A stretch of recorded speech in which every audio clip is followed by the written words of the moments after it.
It says in Sefira Yeshaya, Perek Samach Pasuk Chaf Beis, Hakatan yeh la'elef v'hatzair l'gai'atzam.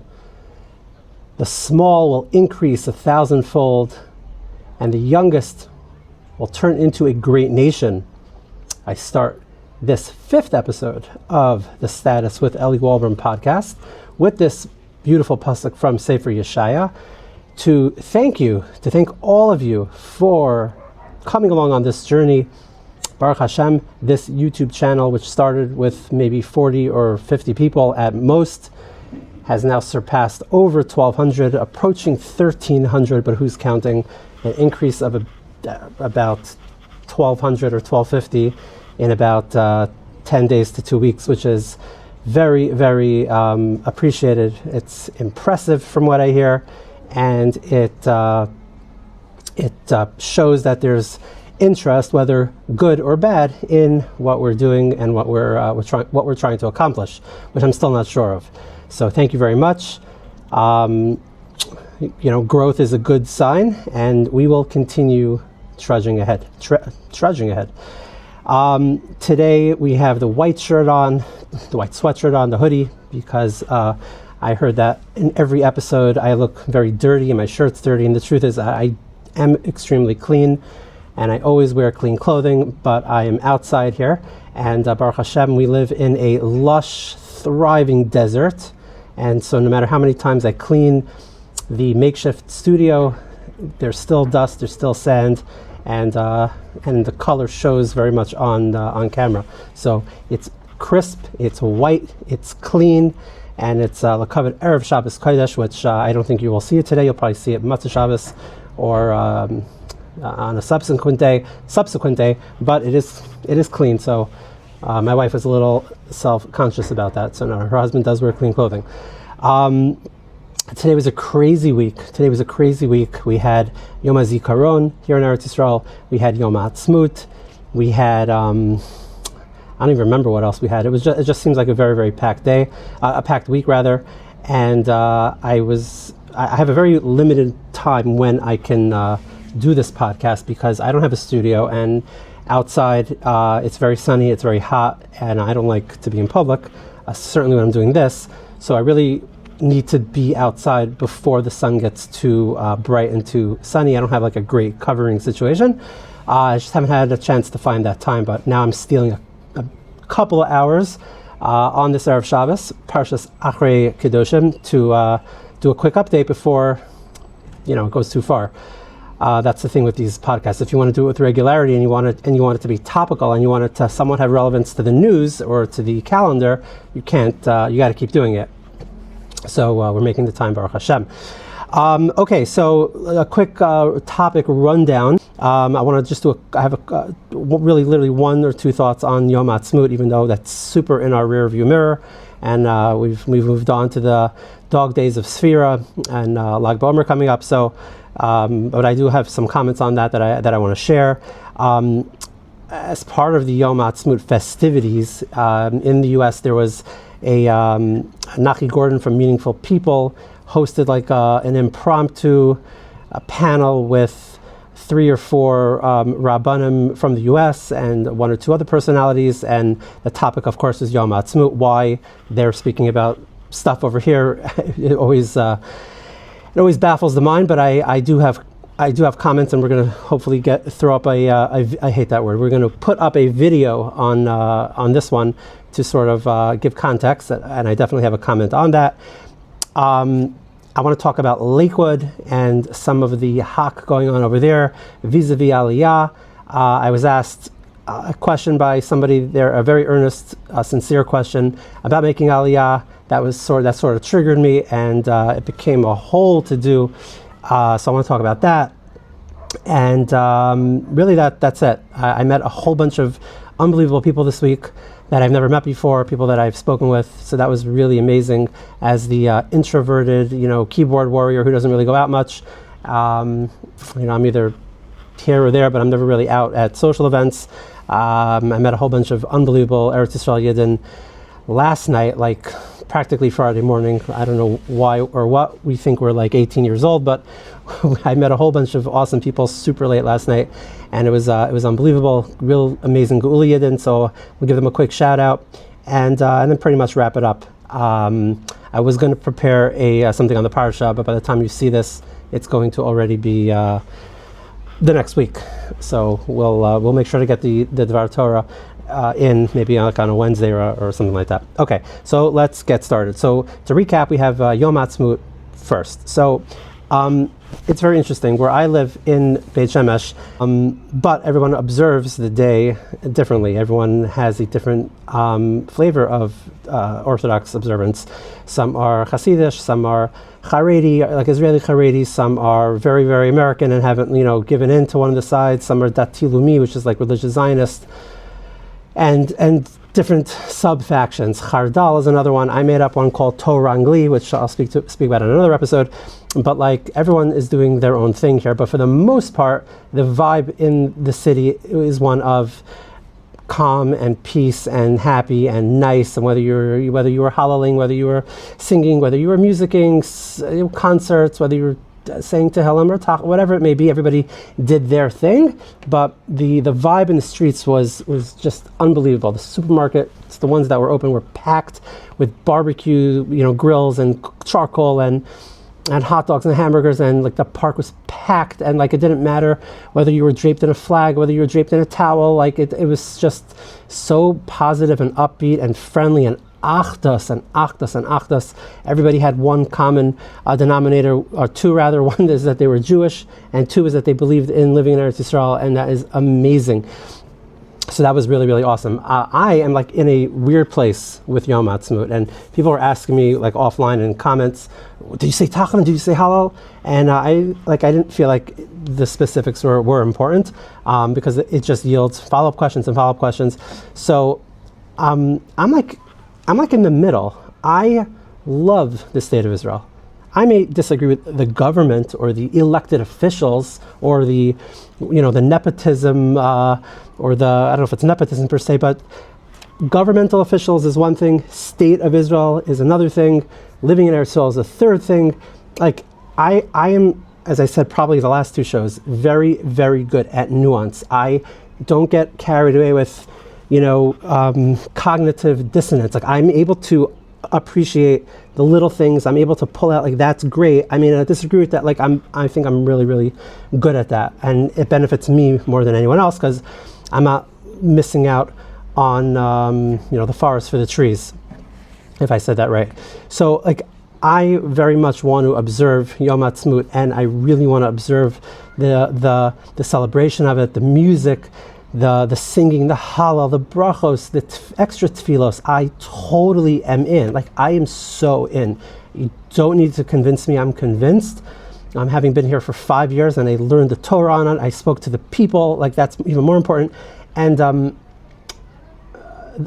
the observant people, I should say, who have been here, who grew up here, whose parents and whose grandparents grew up here. My own wife's grandfather fought in 48. Like I totally get it. There's no one who.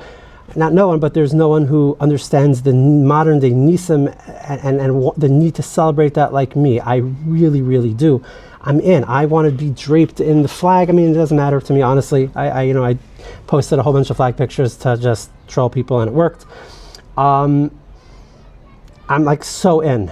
I'm so in. I also want to observe the Sefira that I grew up with and follow my minhag of observing the Sefira, and I just cannot get over, and I asked many people super close to me who, off camera, having a really intellectually honest conversation, and I want to understand. I know that that was the day that it happened. I know that was the day they declared their independence, but why couldn't they move it 2 weeks or 3 weeks or 5 weeks or to Lag Omer or to like right after Shavuos or to the Shlosh Smiach? But like, why can't I have my cake and eat it too, and not get fat, and not get diabetes? Like, why can't I have it all? Why can't the Rabbanut, whoever controls the Yiddishkeit aspects of the country, like step in and say, no, we understand it was on this day, but why don't we do it on this day? And like, people are just not interested. Like, that's the day, and I get it. And it seems like, and this is where I keep netting to, is that there's very few people who are at least vocal and who are in the position where I am in. Either people are like anti, maybe not rip down the flags because they're not like, physically active about it, but like, and then you have the ones that are, I'm in. I want both. I want to observe the way I want to observe, and I also don't want to feel guilty about it, but I also want to follow Sefira, but I also really want to wear my blue and whites. It doesn't seem like there's a whole bunch of us, or at least enough of us that care about this. I got into some heated, respectful, mature discussions. I had a heated conversation with my own wife about it. I had a heated conversation with my daily chavrusa on it. And, it came back to, this is the day, because that's what, learn the Torah, that's the day. And I just haven't heard a good enough answer. And it's a little frustrating for me. So that's just where I am. I'm trying to be, honest about it. I love the idea of Yom HaAtzmaut completely. I just, so you know, and you can judge me if you want, I did say Tachnan, and I did say Hallel, and I did have a barbecue, and I did go to the park, and I didn't listen to music, instrumental music. I listened to a cappella. I tried to have my cake and eat it too, and I think I did. But I would love to go to some of the tefillos and go to some of the concerts and give in completely without having the context of Sefira Avelos on me. So that's okay. I'm just explaining where I'm at, and I think I got so many shiurim on the topic after, but I'm like, my head's not there anymore. So, Amir Hashem Bli Neder, I'm going to put a reminder on my calendar, maybe like a week or two before the next one, and Mashiach should be here, and it should be completely, irrelevant. But if we are not so lucky, and if I should still be here and all that, I will, Amir Hashem, try and do a little bit more prep so I can be more present and knowledgeable on the topic. And if it still doesn't feel comfortable, then it still doesn't feel comfortable. I'm okay not feeling comfortable and still, and not being extreme in either way. So that's my Yom HaAtzmaut stuff. And Baruch Hashem, it was so nice here. It was so nice. And if you think for a second that I looked at anybody who was like playing music and even forget external. Of course, I didn't say anything externally, and I didn't write anything internally. I was like, oh, I wish I was there with you. I'm so, envious that you're good with it entirely, and I'm just like not all the way there. Let alone judging, let alone being upset. Absolutely not. And for the people who were really disconnected from it and went out to the park and had a good time and didn't have that urge to really join, I love you too. Nothing at all. The only people who I have a problem with are the ones who are destructive, who are protesting, who are wearing sak ve'efer, like that whole thing. Obviously, I cannot stand, and I have no tolerance for it whatsoever. You can be extremely against the Medina, and you can do it in the privacy of your own home, and you can talk about it whatever you want. But ripping down, disrupting, burning, garbage bins, which they did. I took a video. I went around one of the local communities, not here, but a little bit further out, who protested and just caught I just think it's so not what Hashem wants in any way, shape, or form. I think it brings a chil Hashem. I hate it, and hopefully we don't have to think about it until the next Medina day. Okay, so I'm going to play a video right now. On the street, I've been having more of the question of, are you a Zionist? And whereas to one person I might, it's something that to those people I answer yes. Do you understand? Because what they mean by are you a Zionist is, do you believe that Jewish people should also have a right to have their own place to live? That's what they mean, right? In other words, do I, and then the next person I say, well, no, not exactly, you see, right? So I think that the real answer to all of this is not exactly one size fits all, but I'll tell you this, I have cousins who I admire endlessly, who live in Kochav HaShachar in Israel, and they, from a very honest perspective of Avodas Hashem, are extremely convinced that the right way for Jews to develop their soul and to be attentive to Hashem's, lessons is that we should invest in building the land and we should invest in defending the land and et cetera, right? They're very religious Zionists. Now, at the same time, these are people who are not looking for any kulas. They daven with a minyan 3 times a day. They're very careful about tznius, about halacha, these are really holy people who are trying their best to serve Hashem.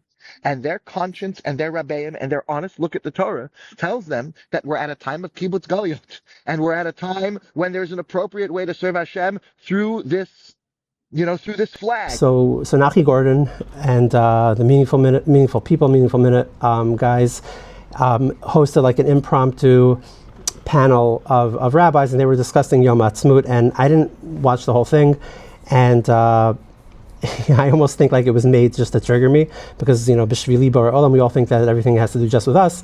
But Rabbi Shoff, Rabbi Shoff was a very special Rav in LA. He does great kiruv work. He's a master debater. I believe he goes on college campuses and is super skilled.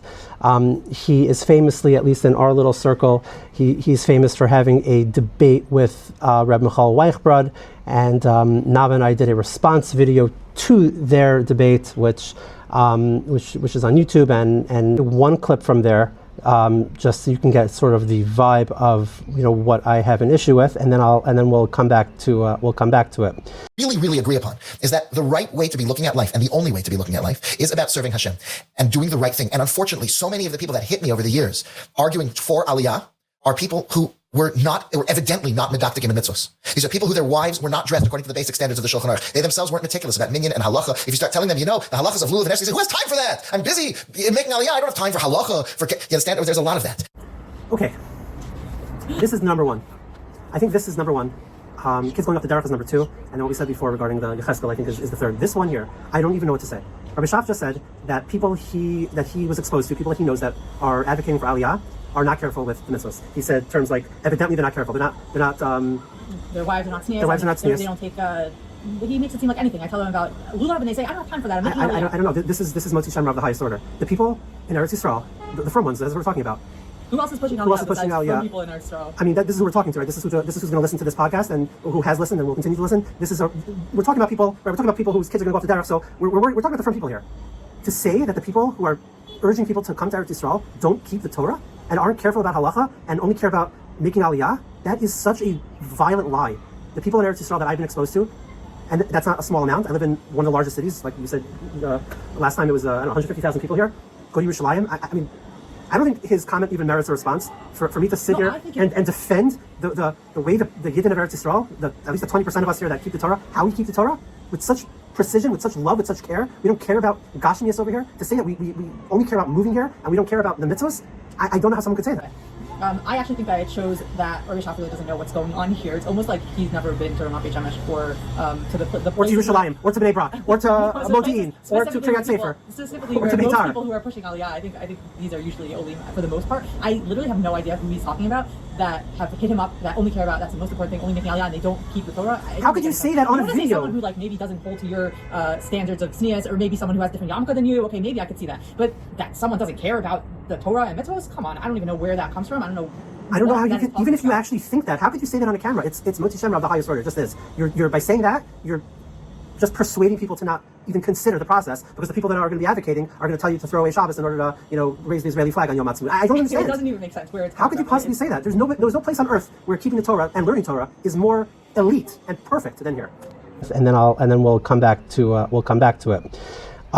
So putting this, I guess, on the back burner for a second, I also want to now bring in this whole Lakewood thing. So you heard what Rabbi Shoff had to say.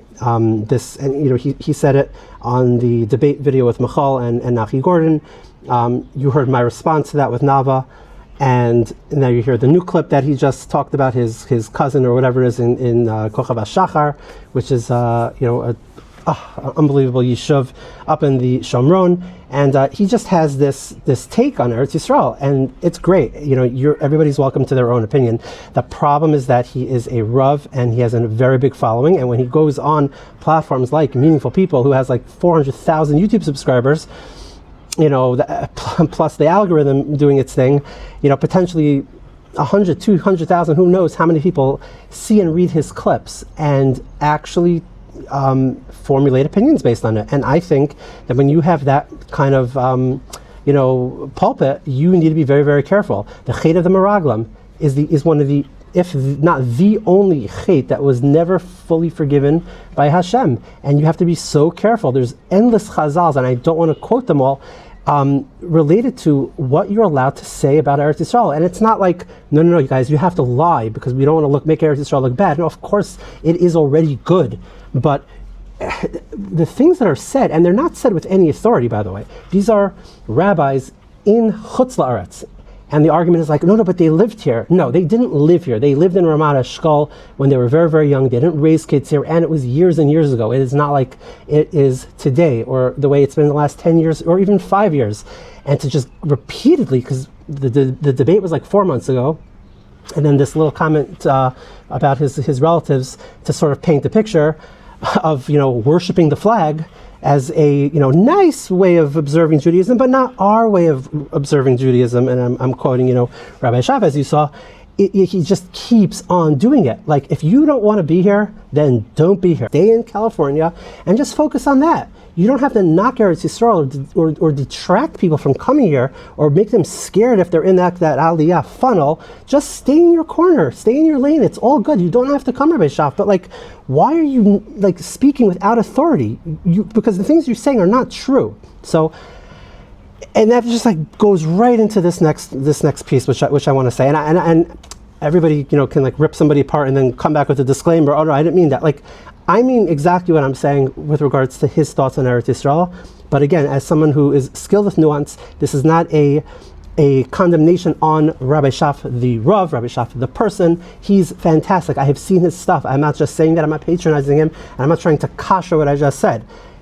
But his take on Eretz Yisrael specifically is poisonous and it's slanderous. And he needs to be intellectually honest and at least say, wait a minute, let me actually interview, let me survey, let me see what's actually going on there, because I have a very powerful voice, and I need to. Maybe what I'm saying is not entirely accurate. Maybe I'm taking one example and I'm amplifying it on a on a YouTube video, and people may not pay attention to the fact that maybe it's just like my own cousin.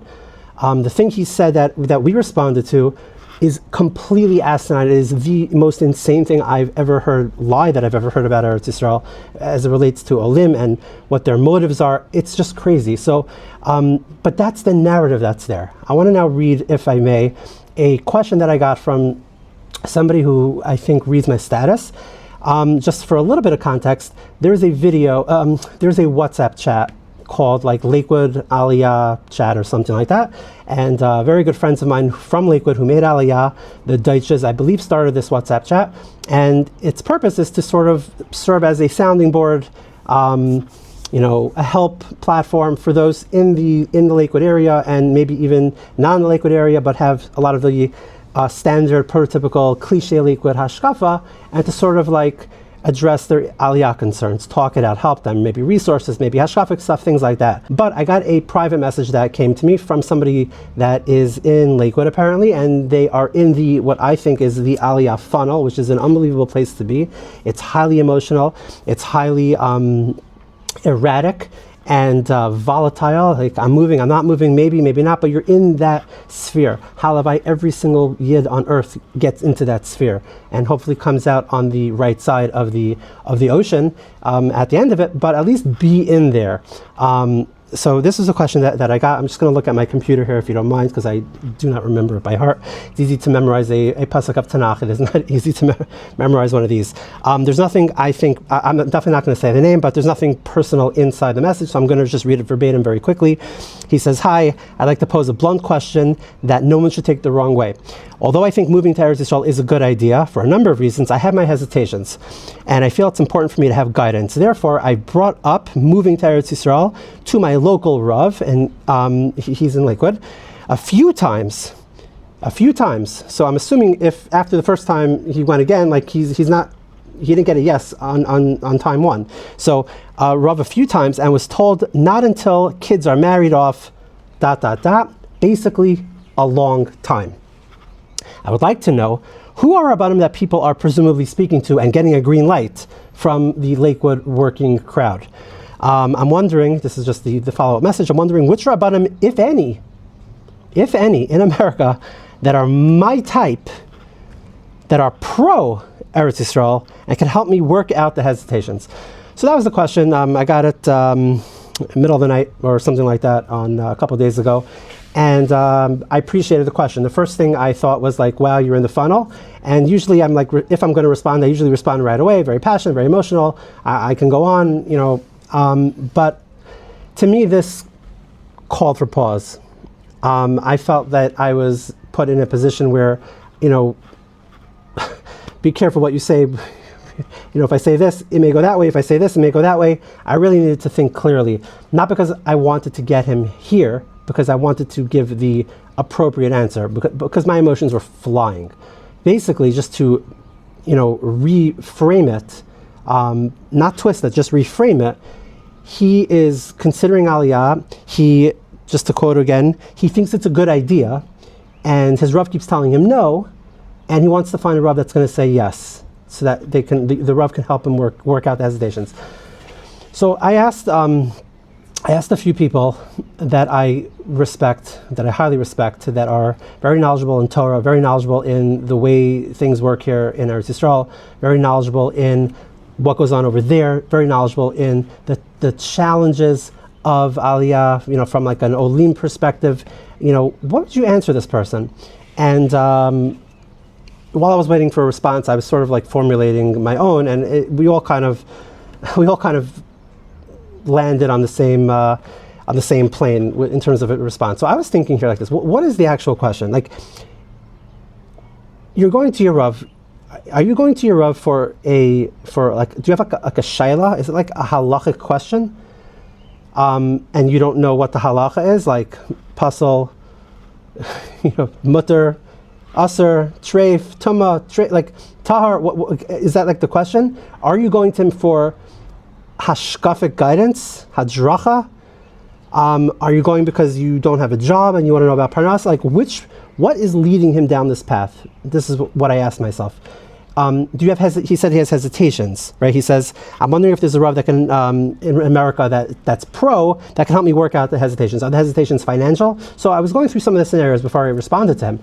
If it's financial hesitation, schools like a Lakewood Rav is probably not suited for that. I'm not saying you don't go to your Rav for like everything, but tachlis, bottom line, pragmatism, if I need to find a job here, or if I want to know if like my money can be transferred or the exchange rate, like going to my Rav in Lakewood is probably not the best place to go in terms of, tachlis answers. You can go to him for like final guidance, hashkafic things like that. But so if it's something very, pragmatic, like job, school, health insurance, like the commute, I got to try, like those types of living on the, living here and how's it going to work type stuff. I think you need to speak to people who moved here. I think you need to speak to people very skilled in this. There's a lot of excellent people here that specialize in like helping people acclimate, like that type of thing. I don't think that a local Rav, as he puts it, he said, my local general practitioner Rav. So like your general standard Rav. And I don't know who he is, Baruch Hashem. So, but he keeps saying no.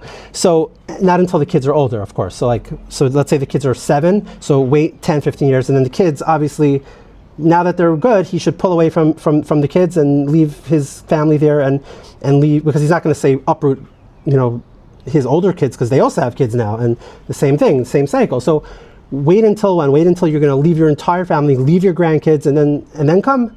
So he's basically saying put it on hold for 40 years. I don't know why I picked 40, but maybe I do. So like, is it the practical application of being able to make Aliyah? So if the answer is yes or no, if the answer is yes, then he needs to speak to people here. If the answer is no, then okay, so what is it? Is it halachic? Does it have like a shaila? Can I leave my father? Can I leave my mother? Can I, what really is the shaila? Is that, if that's what it is, then the conversation should be over. He should say, no, it's usher to leave your father. It's usher to do X, Y, and Z. Like, it's usher to live in Eretz Yisrael until Mashiach comes. People have that shita. So but it didn't seem that's what it was, because he keeps going back and he's trying to find a yes. So it seems like it's hashkafic to me. Or it seems like he doesn't want to move. He knows it's the right thing, or he knows he should, and he wants to get a no, even though he got the no, but he wants somebody to tell him, no, there is no Rav that's going to say yes, in which case, okay, fine, I'm good. Or perhaps, thinking optimistically, he really wants a yes, and he just needs to get that hashkacha, and he's literally saying, like, I'm in, I need a hashkacha. I don't care who gives it. Just give me the Lakewood rabbi that's going to say yes, and then I'm in. But I didn't think that. So I really think that it came down to like a hashkafic thing. So if it's a hashkafic question, going to a Lakewood rabbi who lives in Lakewood and who de facto tells his people, no, don't go until your kids are older, I don't know that that's the person who should be telling you from a hashkafic perspective to move to Eretz Yisrael, or who you should be going to regarding moving to Eretz Yisrael. Why you need to even find a Rav to validate what it says in the Torah, I don't know, but that's just me. I also want to refer you to, so I got a follow-up message from him because I said I need some time. And I told him I'll probably respond in a podcast. He followed up saying the following, and I think this is from, so apparently he posted this exact question in this Lakewood chat as well. And people, because there's some like extreme hardcore Eretz Yisrael guys on the chat, and I don't know what happened, I won't be on there. I saw some messages from Lakewood guys that I wholly disagree with, and it just, once again, confirmed my, like, not suspicions, but confirmed my thoughts that it's just a different religion out there. There's just a different observance of Judaism out, not just in Lakewood, but there, like in Chutz, LaAretz, and not everybody, because people are dying to be here also. And there are people who are like absolutely like just don't care and like are attached to like Gashmias, which is fine. But there's like this massive group of people in Chutz LaAretz who use the Torah and use hashkafa and use psukim and rabbis, or not air quote rabbis, real rabbis, to validate their need to stay there. And in my view, that is twisting the Torah, that is making a mockery of the Torah. And as we know, the Miraglim were not Amei Aretz; they were the greatest, that we had. And that idea of taking the Torah and putting it and hiding behind it and hiding behind your Rav so that you can stay in that bubble is so crazy to me. And it's a hashkafic thing. And I want to read one other thing here. So this is a book. I wrote about this a lot on my status when it came out. It's backwards, I'm sorry. It says Earning Eretz Yisrael. It's a book written by Rabbi Ben Zion Kokis. I think that's how you pronounce it. It says here on the back, Rabbi Ben Zion serves as Mashgiach Ruchani, however they have or you like, in BMG of Lakewood.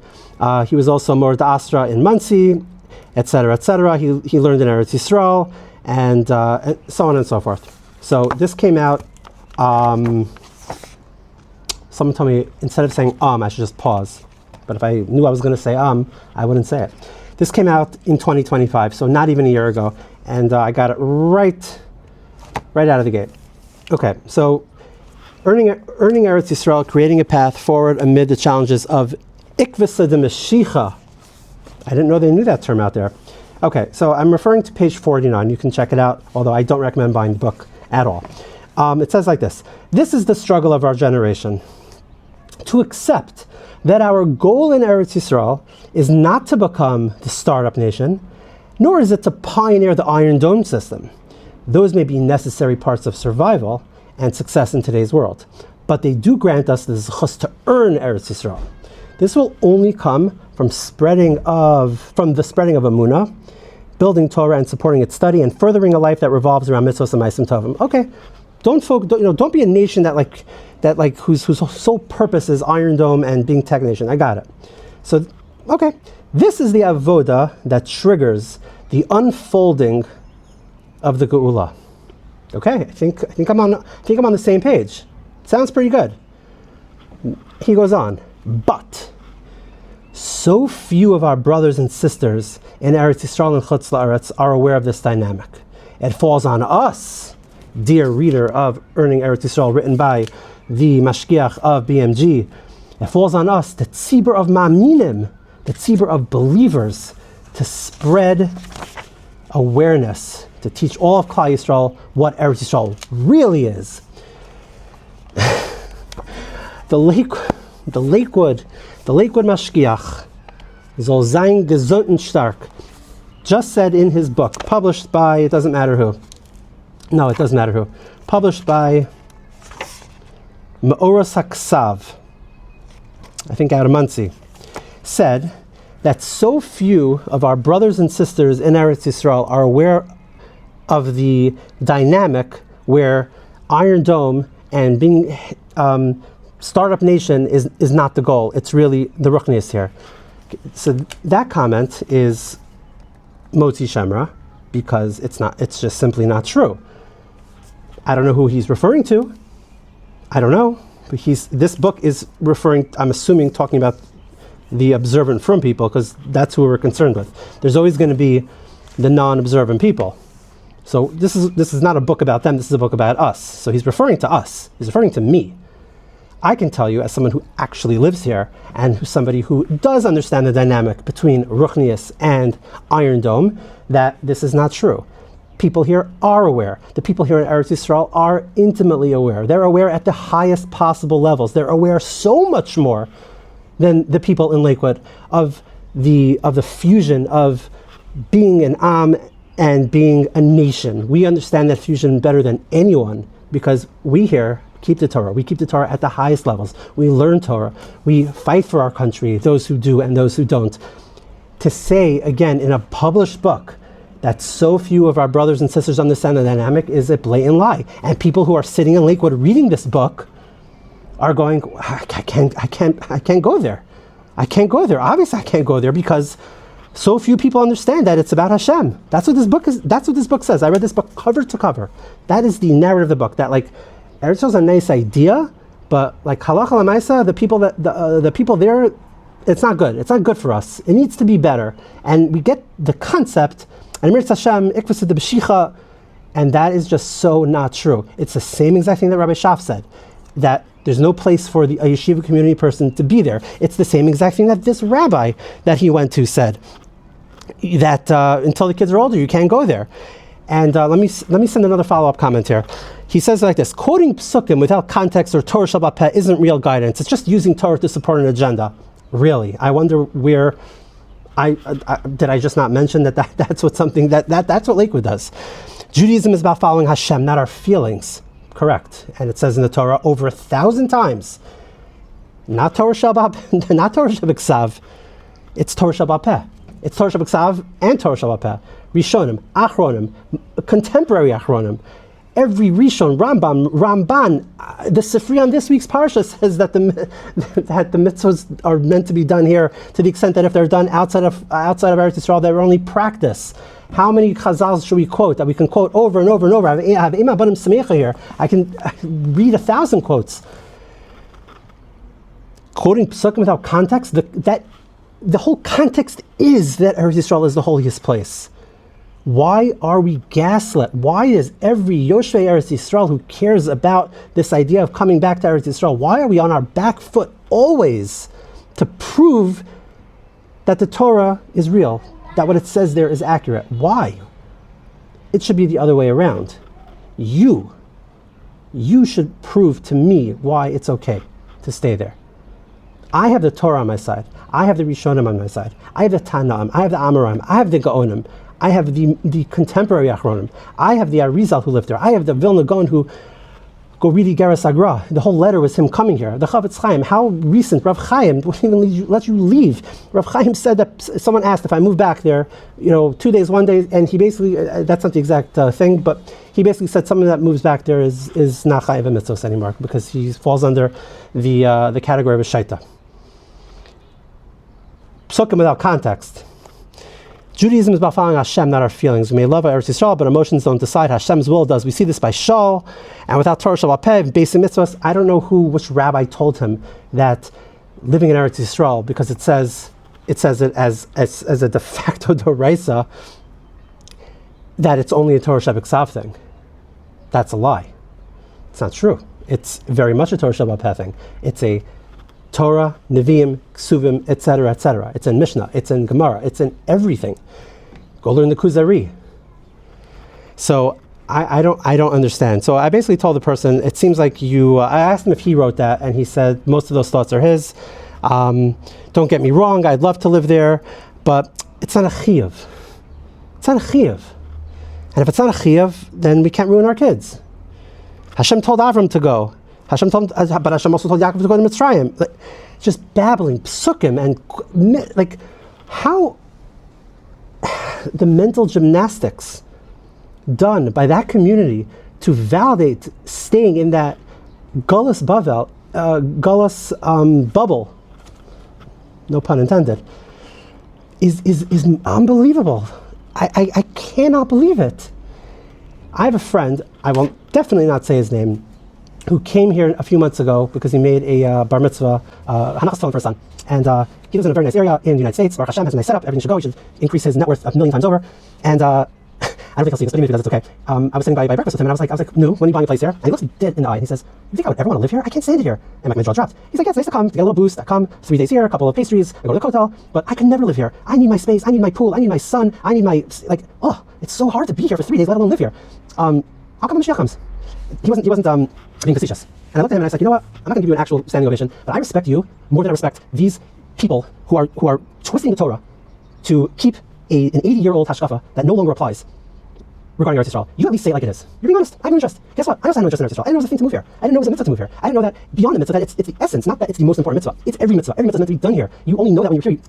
It's just a lesser form of observing Yiddishkeit if you're not here. It just is. And it doesn't do with the flag, Rabbi Shoff. It doesn't do with worshiping the flag. It's worshiping the Torah that says that this is the best place to be. And when you live here, and when you can observe Yiddishkeit without any hesitation, or whatever the term may be, being stopped in any way, which is the truth, this is where it's supposed to be done. And everything builds around it. The Geulah, bringing Mashiach, having the Geulah Hashchina, arrive here. The Beis Hamikdash, Ohar Bayis, like everything is supposed to be done here. It's not that it's one mitzvah out of the others. Tefillin is also important. No, Tefillin is important here. Tzitz is important here. The context is wrong. It's like you're building I don't know, like a whole beautiful house and you're putting it on like sand so it falls down. Like, it's just not done in the right spot. Everything needs to be done right in the right place. So you may be doing some of the stuff right. It's just in the wrong place, and it makes an actual difference. It's not a geographical thing. It's a ruchnius thing. It's just off. It's just like a different form of Yiddishkeit that you're doing. So the fact that like they'll use the Torah to protect that, as opposed to like my friend who's like, I don't care, I have no interest. At least he's honest. And I just think that quotes like this that just demonize the people who live in Eretz Yisrael, who keep the Torah and understand exactly what our job is over here, and they understand the value of Eretz Yisrael, and the mitzvahs in Eretz Yisrael, and the Iron Dome in Eretz Yisrael. Like, why are you saying that there's very few? What's so few? No, not so few. Millions are not so few. And it's just so crazy to me. I don't want to search right now on the computer for another comment. I got a few more comments. Somebody else from Lakewood expressed something somewhat similar. It's a huge problem. It's so distraught over this topic the last couple of days. Like I was so distraught over the last couple of days over this, and because there was a lot of side conversations battling back. Rabbanim, you can't talk bad about the Rabbanim. No one's talking bad about the Rabbanim. No one's talking bad about the Rabbanim at all. Just be intellectually honest. They want you there. They want you to stay there. That's fine. If you don't want to come, then don't come. But stop using the Torah to you're twisting the Torah. Pirkei Avos speaks against this. It's just like their hashkafa is not to be here. So why are you going there to ask if you should be here? Of course the answer is going to be no. If they felt that you should come to Eretz Yisrael, then they would tell you to go to Eretz Yisrael. They wouldn't instantly tell you no. I wrote about this once, so this is just another example. There's a Rav in Monsey, and I heard this firsthand from somebody's brother-in-law, meaning someone told me that their sister-in-law went to a Rav, a very mainstream general practitioner Rav, huge Geulah, said that she said that she wants to move to Eretz Yisrael. Her husband wants to move to Eretz Yisrael. The family is down. We want to go. It could work. Can we go? No, absolutely not. Why? I don't know. All I know is that after 120, I would not want to have question after question come over to be presented to me saying, why did you tell that family not to move to Eretz Yisrael? Look what they could have become. Look at the generations that would have come after them, but you told them no, instantly no. And these people, Das Torah, they don't breathe without Das Torah. It's just, if a person has a hashkafa question, they should ask someone who aligns somewhat, or at least understands their hashkafa, not someone who's going to robotically say no because you know that they're b'shita against living in Eretz Yisrael right now. So that's I lost my train of thought, but that's totally fine. Okay. Anyway, that's the story with that. Oh, so I was saying that I was really like very triggered. I was very upset, and I was gonna do a podcast about this whole Lakewood thing again. This is like the 5th year I'm doing this, and I was like, you know what? I'm actually too upset right now. I don't think now is a good time. I mean, let me sleep on it. And then the next morning, I had more questions, and I like just too down on it, very upset. Last night, super late last night, a whole chevra came over to my house of Geulah and people who are like, some of them are tour guides, some of them have like huge WhatsApp statuses, some of them are not some of them, they're all Talmidei Chachamim, and just like unbelievable Eretz Yisrael guys from totally different backgrounds. They live in different areas, up in the Shomron, some hilltop guys, a lot of famous WhatsApp and YouTube personalities that you may or may not know. You may have blocked them. Just like the most diverse group of Yidden that all have the common denominator of understanding the value of Hashem, the value of the Torah, the value of Geulah, the value of Eretz Yisrael, and it doesn't matter what shape, what hechsher they eat, what yarmulke they're wearing, like, and somehow, I mean, until like, I don't know, 3:30 a.m., I don't even know when, we work at night, so this was, after. And like, just a round table, had a late barbecue, and we were talking about Hashem, we were talking about Mashiach, we were talking about Eretz Yisrael. Someone did like an impromptu podcast or like Q&A about what we think the Beis HaMikdash is going to look like, what avoda do we want to do in the Beis HaMikdash, and like, is there going to be electricity, is there not, and we're quoting Psukim, and like, it was unbelievable. And I'm like, these are my people. These are my people. Why am I wasting time with people who don't want to come? If you don't want to come, don't come. And I just basically pulled an all-nighter, virtually went to daven, right after it ended. And at some point this morning, I had a little bit of clarity. A few people asked me, like, why do you even bother? Why do you even bother? Philosophical or hashkafically. But with this, I am debating philosophically and hashkafically. And it's like some of the arrogance that this yeshiva community that are like so anti-living in Eretz Yisrael, but learn Torah all day, like, it really reminds me of a lot of what the Reform believe also. It's like different, but that same, like, no, this is the way. It's crazy, but like, what's the deal? Why do I care so much? Why is there like an Aliyah snob army? Why is there like a Geulah army? Like, why is this such a focus? Why is so much time spent on this? Like I said many times, I'm not a realtor, I'm not an attorney here, I don't get paid for the amount of people that come here. Like, I have no financial negias whatsoever. In fact, I don't love people in general. I like quiet. If someone told me, by the way, 5,000 Lakewood guys are moving to Rabbi Shoff, I would literally book. Like, I would find someplace else to live. Like, I don't even want to be surrounded by all of that. Not because I don't like, Lakewood specifically, because I want quiet. So why am I so focused on bringing these people here? Like, and I don't know what the answer is. I don't know for sure, but I have a little bit of clarity. I don't have the Sefer in front of me, and I don't want to misquote. But basically, the Ramban, I think it's on this week's parsha, or it's on Matos. He uses the lashon of Hashem gave Eretz Yisrael as a present to Bnei Yisrael, and to not live here, the Ramban holds that it's a mitzvah saseh doraisa. Rishon. He's a Rishon, and he's not the only one. He says that it's a mitzvah saseh doraisa to the extent that if you don't live here, you're being over a doraisa. Go look at what the kapara is needed for someone who violates a doraisa. And it's an aseh though, so there's no... it's not the same as a lo saseh, but he holds it's an aseh. It's like not putting on tefillin if you're not here. Every second you're here is like you're not wearing tefillin. And he says that what's some of the reasoning is that Hashem gave you a present. Hashem, who we all agree, Avinu Shebashamayim, he's our father, and it's basically like telling Hashem, thank you, no thank you. And he uses the lashon like you're rejecting Hashem. And I think with this, and it took me, first of all, it took me like just until this morning to really get clarity on it, but I felt this way for a number of years, only since I'm here. Hashem is in Galus. Keviyachol, Hashem, the Shechina, is in Galus. I always say that the Galus is over. There's two Galias. There's Galus Yisrael, and then there's Galus Hashchina. Galus Yisrael is the Jewish nation being displaced from their physical land, which is Eretz Yisrael, and that is over. Because we are not exiled from Eretz Yisrael anymore. We are here, and a majority of us are here. There's 7.8 million Jews here now. There were only 80,000 100 years ago. So Galus Yisrael is over. We've experienced Geulah Yisrael. It still needs to get a lot better. We have to have a more observant Knesset. We're on our way, like very excitingly, we're on our way. But Geulah HaShechina did not happen yet, which means Galus HaShechina is still active. Galus HaShechina is the Shechina not being where it needs to be, and that is in the Mikdash, the Beis HaMikdash. And the idea that Hashem gave us Eretz Yisrael and brought us back, however He did it, that's how He did it. And for people to say, no, I'm good, my rabbi, it makes me so sad. And every time I focus on it, and I'm like, these guys are sitting there learning all day, and the rabbis are like almost instantly telling them, no, don't go back. It makes me sad. It's like I'm watching, but I can't really do anything about it. Somebody harmed my father.